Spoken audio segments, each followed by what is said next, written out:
In the year 1328, Europe was confronted with a problem that dynasties feared more than open rebellion: a throne with no obvious male heir, and a succession that suddenly looked negotiable.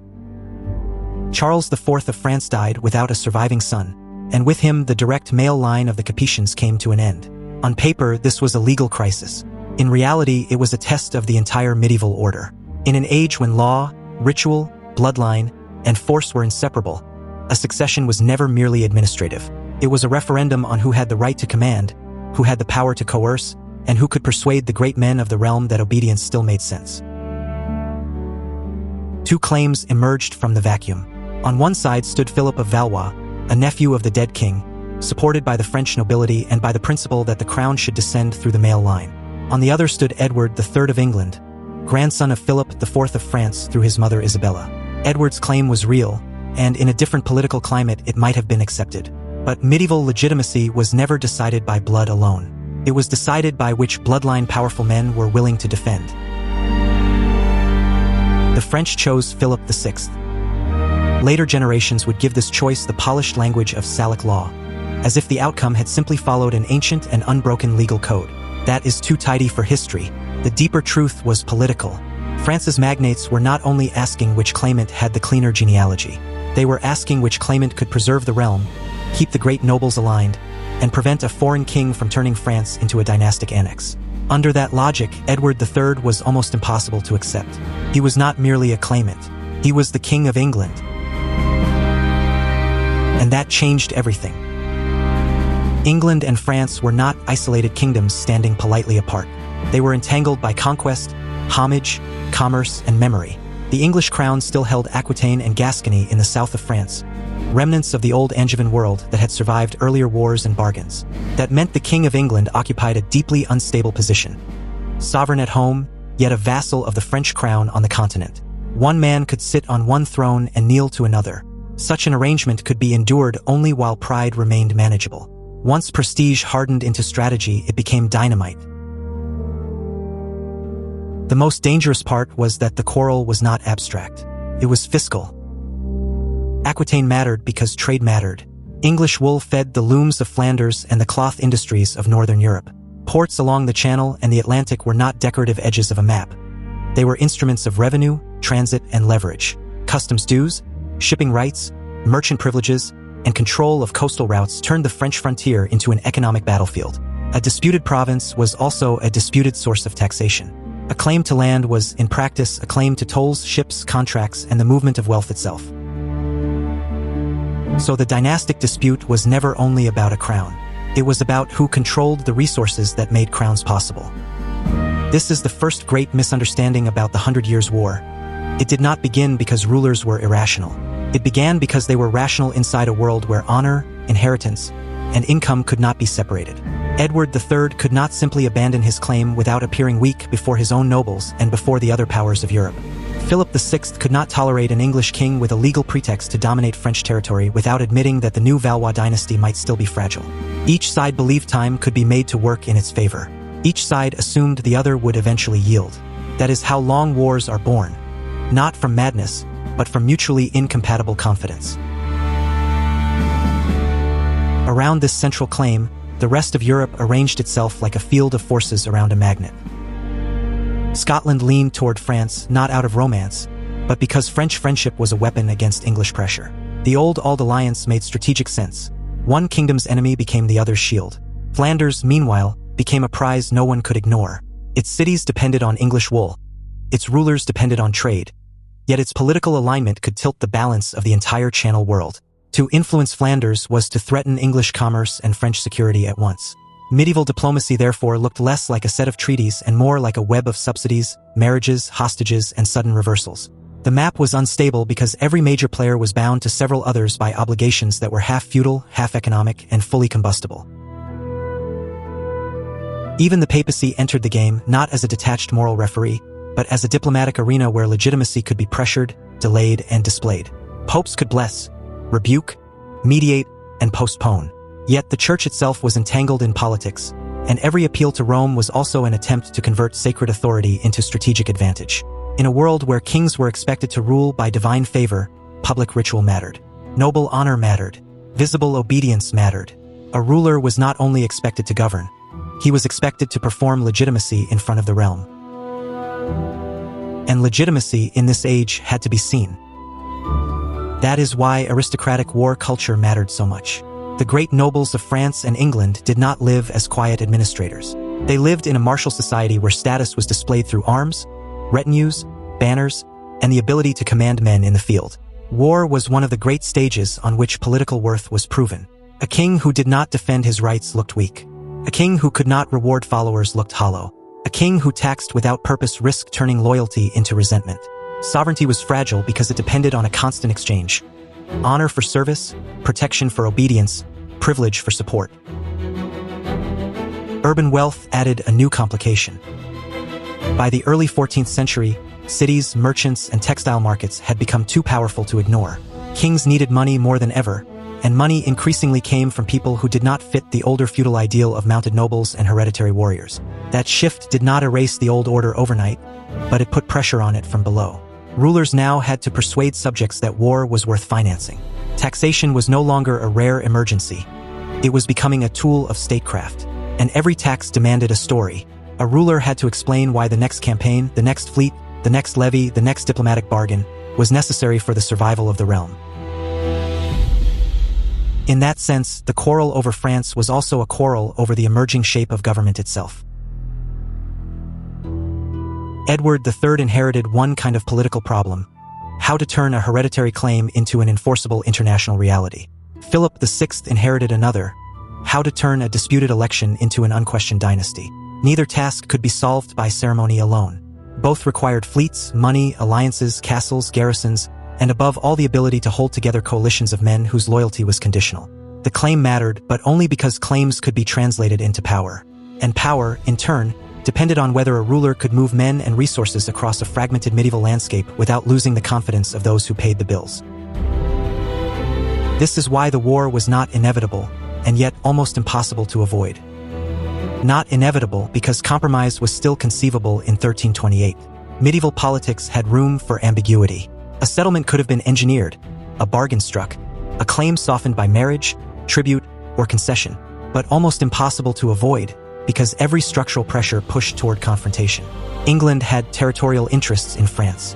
France had dynastic reasons to resist an English overlord. Scotland threatened the English northern frontier. Flanders complicated the commercial balance. Noble prestige made retreat look like weakness. Taxation made war expensive, which made rulers more dependent on victory, which made them even less willing to compromise. Once those forces aligned, they became self-reinforcing. And beneath all of it sat the oldest engine in political history, the belief that time belongs to the bold. Each side assumed the future would vindicate its claim. Edward III could wait, build alliances, and return with a stronger case.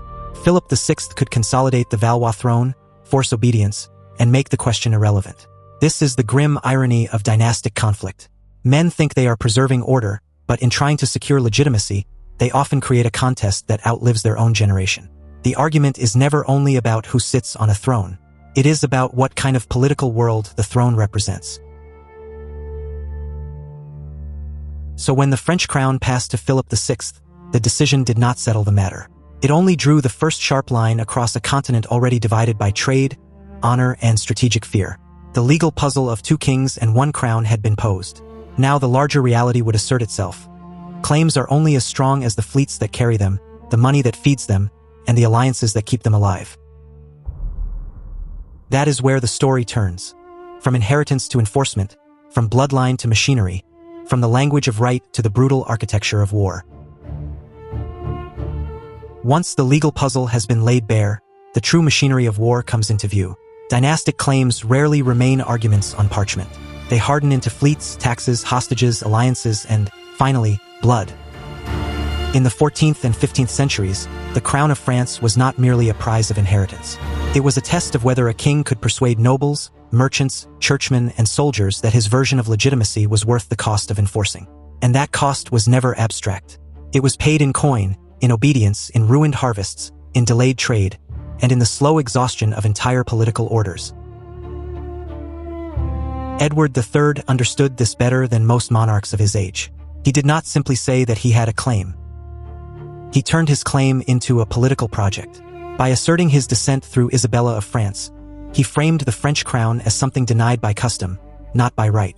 That distinction mattered enormously. A king who believes he has been cheated is dangerous enough. A king who convinces others that he has been cheated can drag an entire realm into war. In medieval politics, grievance was not a private emotion. It was a strategic asset. Once a claim could be narrated as injustice, it could be financed, advertised, and militarized. Philip VI, for his part, was no passive usurper waiting to be exposed. He was the founder of a dynasty that needed to become inevitable. The Valois had to do what all new ruling houses must do: make victory look like destiny. That meant proving themselves not only in ceremony, but in war. In medieval Europe, legitimacy was never just inherited. It was performed. It had to be seen, repeated, defended, and above all paid for. A crown could be worn in the cathedral, but if the king could not command men in the field, creditors in the cities, and obedience in the provinces, the crown remained fragile. Dynasties did not survive because they were correct in law. They survived because they could convert law into authority before rivals converted doubt into rebellion. This is where the war ceases to be a romantic tale of rival kings and becomes a brutal system of leverage. England's position was extraordinarily awkward. The English king was not only a sovereign on his own island. He also held Aquitaine and Gascony, lands in France that made him a vassal of the French crown. That meant one monarch had to kneel to another. Such a contradiction was not sustainable forever. It created a permanent diplomatic wound, one that could be reopened by trade disputes, legal challenges, or simple pride. The English crown depended on continental commerce, especially wool, cloth, and access to ports. The French frontier was therefore not just a border. It was a fiscal battlefield. Whoever controlled the roads, harbors, and customs points controlled a stream of revenue, and revenue was the bloodstream of war. Edward III could not conquer France in one decisive sweep. He did not possess the kind of central administrative machine that would later make territorial conquest possible. So he and his commanders improvised a different method: the chevauchée. These were not random raids. They were strategic devastations designed to burn crops, destroy local confidence, force the French crown into a reaction, and expose the weakness of a kingdom that still relied heavily on noble honor and regional command.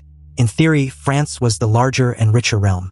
In practice, that very size made coordination difficult. Speed was the English weapon. Delay was the French curse. The brilliance of the chevauchée was not merely destruction.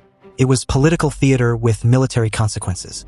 A region stripped of supplies could not remain calm. Local magnates had to choose between protecting their own lands and answering the crown's call. Tax collectors became more aggressive. Towns grew anxious. Refugees moved. Panic spread faster than armies. The English did not need to occupy everything to damage everything. They only needed to prove that France could not fully protect itself. In that sense, the raid was a message delivered in fire. Royal authority existed, but it arrived too slowly to save everyone equally. The longbow became famous, but it was never magic in isolation. It mattered because it sat inside a broader system: trained infantry, prepared defensive positions, disciplined command, and a military culture that could endure waiting while aristocratic cavalry prestige charged into catastrophe. French nobility had inherited an ideal of mounted shock, personal valor, and dramatic, decisive action. That ideal was not irrational. For centuries, it had been the language of aristocratic war.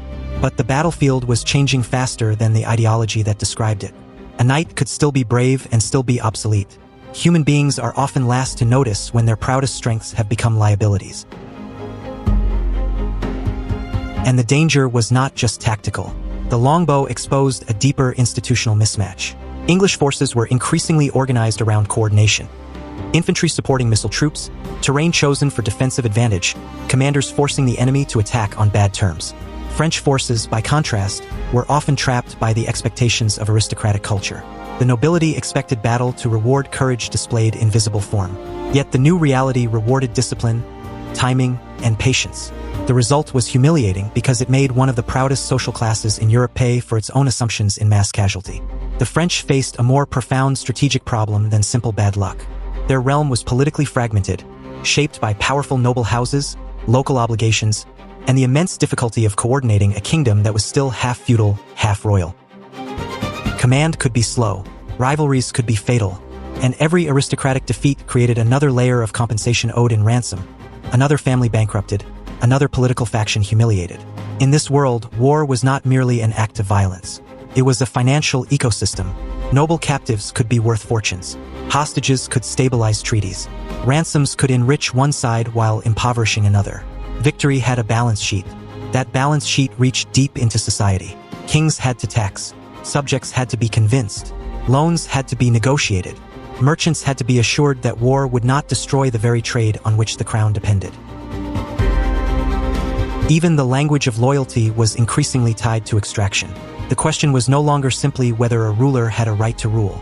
It was whether that ruler could mobilize the material means to make his right matter. Sovereignty was becoming a practical art, not just a sacred inheritance. A king who could not raise money could not raise men. A king who could not raise men could not defend legitimacy.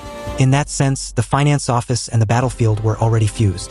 And because practical art depends on networks, diplomacy became as lethal as any sword. Scotland aligned with France, not out of romance, but out of shared interest in pressuring England from two directions. Burgundy would later become a prize that both sides tried to pry loose, because every alliance was a hinge and every hinge could be broken. The Papacy entered the picture as well, attempting to mediate, pressure, and redirect the conflict through spiritual authority that still mattered enormously, even if it could not end the war by decree. Marriage policy, envoy missions, hostage exchanges, and carefully staged negotiations became part of the same contest. Medieval war was rarely a clean binary. It was a constant attempt to fracture the enemy's coalition before the next army ever assembled. This is one reason the war lasted so long. Military events did not exist in isolation. They were nested inside a larger contest over coalition management. Every embassy carried intelligence. Every marriage offered a future claim. Every ransom payment could alter loyalties. Every regional lord was, in effect, a movable asset. The strongest kingdom was not always the one with the deepest vaults, but the one that could keep its partners aligned long enough to turn resources into usable force. States were learning, painfully, that power is not only possession. Power is synchronization. Edward III was especially dangerous because he understood the theater of legitimacy. He did not merely seek victories, he sought recognition. He knew that if France could be made to look weak, his claim would look strong. His monarchy therefore became a blend of legal argument, military pressure, and political symbolism.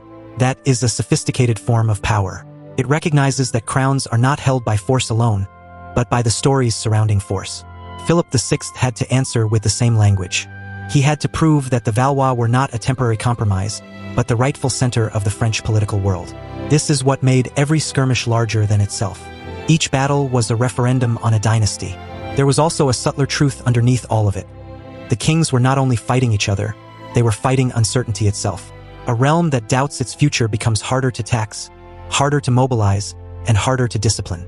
That is why symbolic success mattered so much. Coronations, public victories, formal submissions, and dramatic displays of loyalty were not decorative. They were tools for reducing uncertainty. They told elites where safety lay. They told towns where to invest obedience. They told soldiers which side believed it could still win. The English approach evolved accordingly.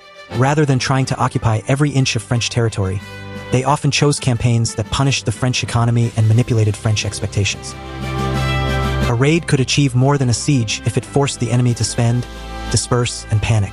A battle chosen on favorable terms could create the illusion of English invincibility, even when the English were outnumbered or overextended. Strategy in this era was less about total control than about selective pressure. The side that could decide where and when the crisis would occur held a tremendous advantage. That logic also explains why the English crown could project strength far beyond its size. The island kingdom was not simply punching above its weight through courage.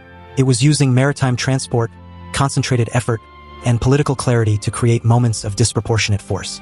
Ships mattered because they allowed the king to choose the theater. Choice in war is a form of power. The side forced to respond is always already half defeated, because it is spending energy on another side's terms. But pressure alone does not sustain war across generations. For that, a state needs administrative stamina. This is where later rulers enter the story, not as ornaments, but as proof that the contest was evolving. Charles V of France, patient and calculating, would later understand that preservation could be stronger than spectacle. He did not need to win every dramatic confrontation. He needed to make the war expensive for England and survivable for France. That is the mind of a ruler who sees time itself as an ally. Henry V, in turn, would represent another kind of discipline. A king who treated war like a precision instrument, gathering resources, moving methodically, and seeking a decision under terms he could control. These rulers were not simply bold or timid. They were expressions of the same hard truth. Wars are sustained by institutions, not by courage alone. The contrast between them reveals the evolution of medieval kingship. Earlier rulers could still depend on personal charisma, noble impulse, and the inherited momentum of feudal obligation. Later rulers had to manage payrolls, supply lines, diplomatic correspondence, and the credibility of taxation. The king was becoming less like a warlord and more like the head of a system, not because war had become less violent, but because violence had become more expensive. Once conflict stretches across years and borders, the ruler who can organize administration gains a deeper advantage than the ruler who can win one spectacular charge. This is also why the war became a school of political learning. Defeat did not merely hurt, it educated. Success did not merely inspire, it created expectations that had to be met again. Every campaign taught both kingdoms something about the limits of their own myths. The English learned that battlefield brilliance could expose the problem of occupation. The French learned that aristocratic prestige could no longer guarantee victory.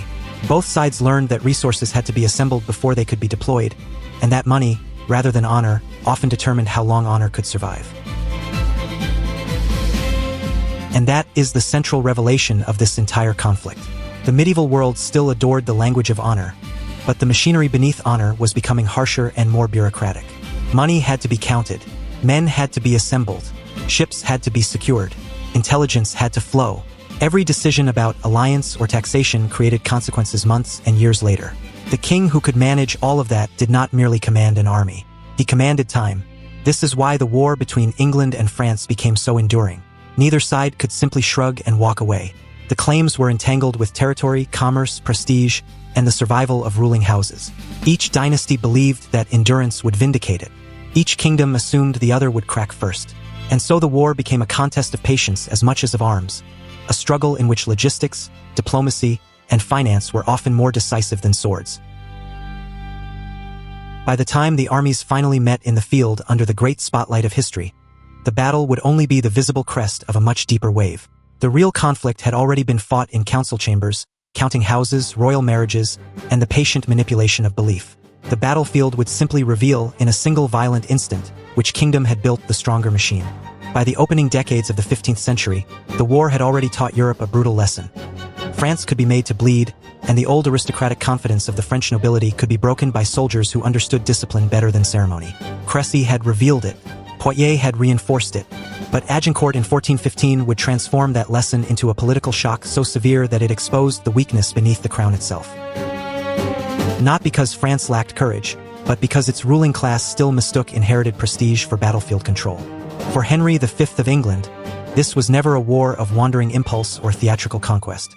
It was a campaign designed with cold clarity, almost like a siege laid across the map of France. He did not arrive to chase glory in the abstract.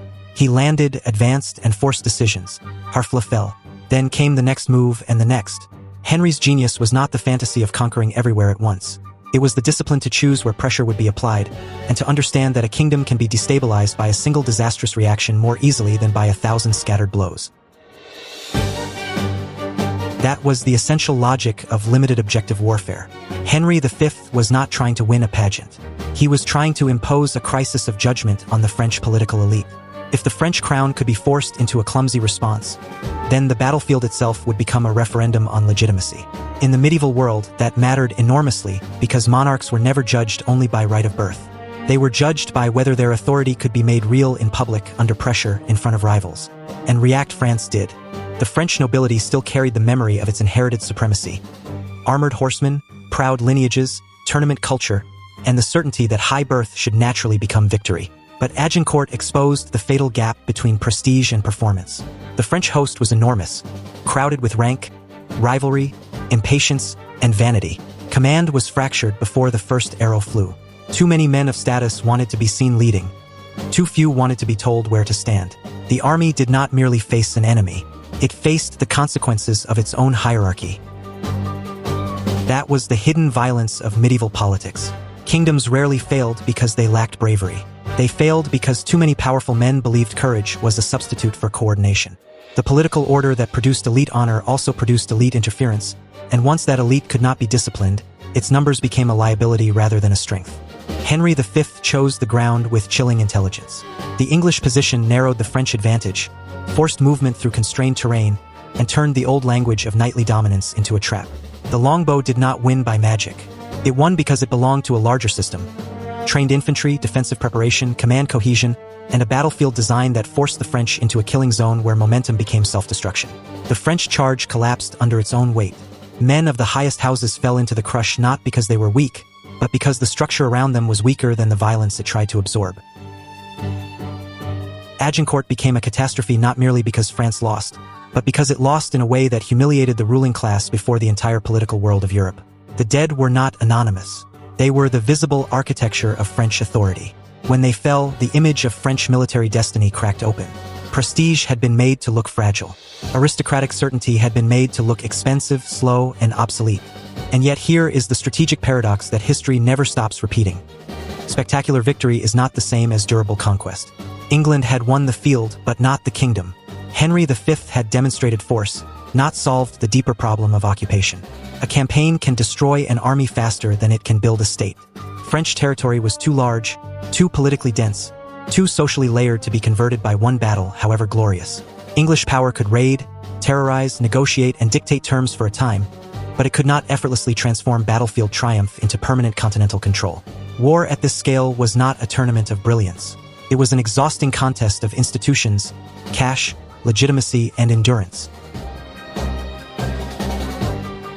So Henry pressed the advantage into the realm where medieval politics was most vulnerable: succession. The Treaty of Troyes in 1420 represents one of the strangest moments in statecraft. A battlefield victory fed directly into a legal fiction so ambitious it almost became reality. Charles VI of France, weakened by illness and dynastic chaos, recognized Henry V as heir to the French crown.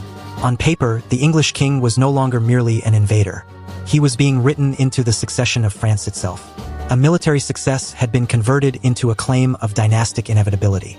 But paper is not power unless it can survive the world. The Treaty of Troyes depended on the medieval dream that order could be restored by rearranging bloodlines, marriages, and inheritances. Yet the deeper political force in France was no longer only blood. It was faction. It was memory. It was local loyalty. It was the stubborn fact that a kingdom is not one court, but thousands of calculations made by nobles, towns, priests, and commanders, each trying to decide which future would punish them less. Legitimacy could be declared in a palace, but it had to be believed across a fractured realm. Then the fracture deepened. The civil war between Armagnacs and Burgundians transformed royal weakness into something close to political dissolution. One faction claimed to defend the crown. The other claimed to preserve order.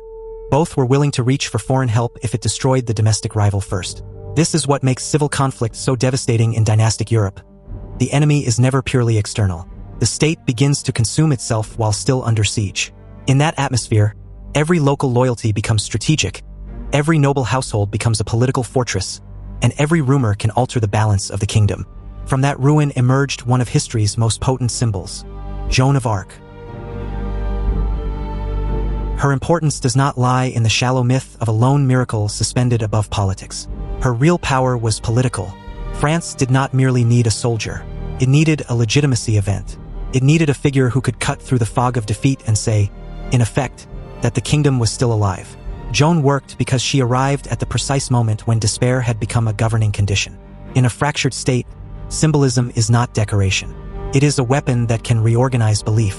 That is why Orleans became the hinge. The siege mattered because it reversed the emotional direction of the war. For years, English power and Burgundian maneuver had dictated the tempo. Orleans announced that France could absorb shock and answer it. The relief of the city was not just a military action. It was a political earthquake. The kingdom that had seemed broken into pieces discovered that resistance could still be organized, and that under catastrophe, symbols could harden into strategy. The significance of Orleans was not merely that one city was saved. It was that French recovery became imaginable again. Then came the coronation of Charles VII. That moment mattered because medieval monarchy was never only about possession of territory. It was theater, sacrament, public recognition, and continuity fused together. A crowned king in the proper place was not simply a man with a title. He was the visible claim that the kingdom had not dissolved. Charles VII's coronation transformed French resistance from desperate improvisation into a state project. It declared to nobles, clerics, towns, and foreign powers alike that the French crown still had a center, and that center still commanded meaning. Once that happened, the war was no longer merely about survival. It became about reconstruction. From there, the character of the conflict began to change. The age of the dramatic knightly charge was not ended in one instant, but its authority was steadily reduced by colder realities. Artillery grew more decisive. Sieges became more important than battlefield display.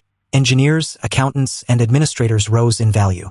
The war increasingly belonged not to the man with the loudest heraldic name, but to the side that could pay, supply, transport, and sustain. In other words, the future belonged to the state that could institutionalize violence. That is the deeper meaning hidden inside Agincourt and Orleans. One side mastered the battlefield of reaction. The other side learned how to survive humiliation long enough to rebuild the machinery of power. England's achievement was real, but it contained the seeds of overreach. France's humiliation was immense, but it forced the creation of a more resilient political answer. The war therefore stood at a hinge between two ages, one still haunted by the old feudal language of honor, and one already moving toward bureaucracy, taxation, centralized command, and sustained military organization. The human lesson is severe. Armies can win astonishing victories while their cause decays underneath them. States can appear shattered while quietly gathering the discipline to return. And history, with its merciless irony, often rewards the side that can endure disgrace without mistaking humiliation for destiny. Because after Agincourt, the question was no longer simply who had the stronger claim. It was who could turn bloodshed into a governing order and who would discover that a crown won in battle still had to be made believable in the minds of a continent. By the time the guns thundered at Castillon in 1453, the old illusion was finished. For generations, English kings had treated France as both inheritance and prize, a realm to be claimed by blood, defended by arms, and financed by argument. But the last campaign exposed the brutal arithmetic hidden beneath the romance of dynastic war. France had become too large, too organized, and too resilient to be frightened into submission by a foreign crown. The English project on the continent had not simply failed. It had collided with a new kind of political organism, one capable of absorbing shock, extracting revenue, and continuing the war after aristocratic pride had already spent itself. Castillon was not just another defeat. It was the closing statement of an entire age. The English no longer possessed the machinery to hold what earlier generations had imagined could be won through courage, lineage, and a handful of decisive victories. The end of the war left them with a residual presence Calais, a memory, a grievance but not a durable empire in France. The grand chessboard had not merely shifted. It had snapped shut, and yet the deeper story is not that one kingdom won and the other lost. The deeper story is that both were transformed by the same furnace. France emerged from the struggle more centralized, more taxable, and more obedient to the crown than the fractured feudal mosaic that had entered the war a century earlier. This was not the triumph of abstract unity. It was the triumph of administration over bargaining, of permanent mobilization over seasonal violence, of institutions that could endure beyond the temper of a single noble house. Kings had once depended on aristocrats as if they were partners. By the end, the French monarchy increasingly treated them as instruments. That shift mattered because war had exposed the weakness of feudal loyalty under sustained pressure. Aristocratic pride moved too slowly. Private obligation fractured too easily. Local privilege could not reliably feed armies, repair fortresses, or keep a kingdom solvent while campaigns stretched across years. Artillery battered castles that had once symbolized private power. Bureaucrats counted revenues that barons could no longer conceal. Taxation became less an emergency improvisation and more a permanent expectation. The crown's authority deepened not because it became gentler, but because it became more capable. This is one of history's recurring ironies. Violence often destroys the very social order that first launched it. England, by contrast, came out of the war territorially diminished but politically sharpened. The loss of most French holdings did not simply shrink the kingdom. It forced England to look inward and define itself as something other than a planter of claims across the Channel. The old dream of a dual monarchy, English in one hand, French in the other, dissolved into a more focused island realm. Out of disappointment came identity. That inward turn carried both a cost and a gift. The crown could no longer lean on continental prestige to justify endless expenditure. It had to negotiate more openly with Parliament, especially when it needed money for war. That bargaining helped harden a distinct political rhythm. Taxation in exchange for consent, authority balanced by representation, monarchy constrained by the practical need to explain itself. England did not become modern in a single leap, but the war taught it a lesson that echoed for centuries. Rulers who want resources must answer to the people who supply them. France and England therefore moved along different roads. But the same war paved both.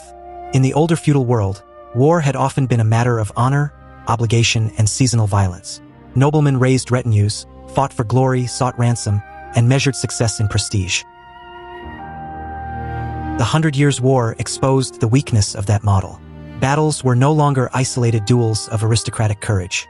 They became extensions of finance, logistics, intelligence, and state capacity. Who could raise loans? Who could feed armies? Who could move artillery? Who could keep allies from defecting? Who could convince subjects that the struggle was worth the tax collector's knock at the door? These were not romantic questions. They were the real grammar of power. That is why the war accelerated the decline of feudal warfare and the rise of something colder and more durable, the territorial state. The state was not born in a moment of enlightenment. It was hammered together by necessity. Bureaucracy grew because kings needed records. Permanent finance grew because campaigns became longer than a single season. Standing military logic grew because levies called up for a brief emergency could not match organized resistance. Diplomacy grew more sophisticated because alliances became weapons. Intelligence mattered because the enemy's coalition was often as important as the enemy's army. A war that began as a question of dynastic succession ended by teaching Europe how to govern itself through pressure. The psychological lesson is just as important as the institutional one. Prolonged conflict rewards not the side that feels most justified, but the side that can adapt without breaking. Pride can win a battle. Memory can inspire a people, but only institutions can survive repetition. That was the fatal weakness of many medieval powers.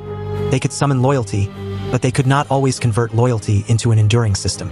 A realm held together by charisma alone is a realm waiting to be tested. A realm held together by administration can absorb humiliation and return with interest. This is why so many elites begin wars believing they are restoring order, only to discover they have summoned a new order entirely. The nobles of France and England did not sit down and decide to invent the modern state. They chased inheritance, honor, land, and legitimacy. They pursued old ambitions with old instincts. But the war punished improvisation and rewarded structure. It forced crowns to professionalize, to centralize, to tax, to coordinate, to record, to negotiate, and to endure. By the end, kings were less like feudal first among equals and more like managers of immense political machines. And that transformation did not remain on the battlefield. It entered daily life. It altered the relationship between ruler and subject. It changed how people imagined territory, loyalty, and belonging. The war helped turn kingdoms into nations not because anyone had a tidy theory of nationalism, but because long conflict made populations feel the difference between an abstract claim and a lived political reality. Over time, repeated sacrifice demanded explanation. Explanation hardened identity. Identity hardened the state. There is a modern mirror here that should be impossible to miss. Today, legitimacy still rests on far more than bloodline or rhetoric. It rests on administration, economic capacity, propaganda, intelligence, and the ability to hold a coalition together under stress. Nations do not merely need leaders who can speak grandly. They need systems that can collect taxes, maintain supply chains, manage information, and withstand shocks without tearing themselves apart. The old medieval language has changed, but the underlying test has not. Can a regime endure pressure? Can it convert resources into obedience? Can it keep its story intact when reality turns hostile? That is the inheritance of the 100 Years' War, the realization that power is not only declared, but sustained. So the verdict is clear. England lost its continental dream. France recovered its crown.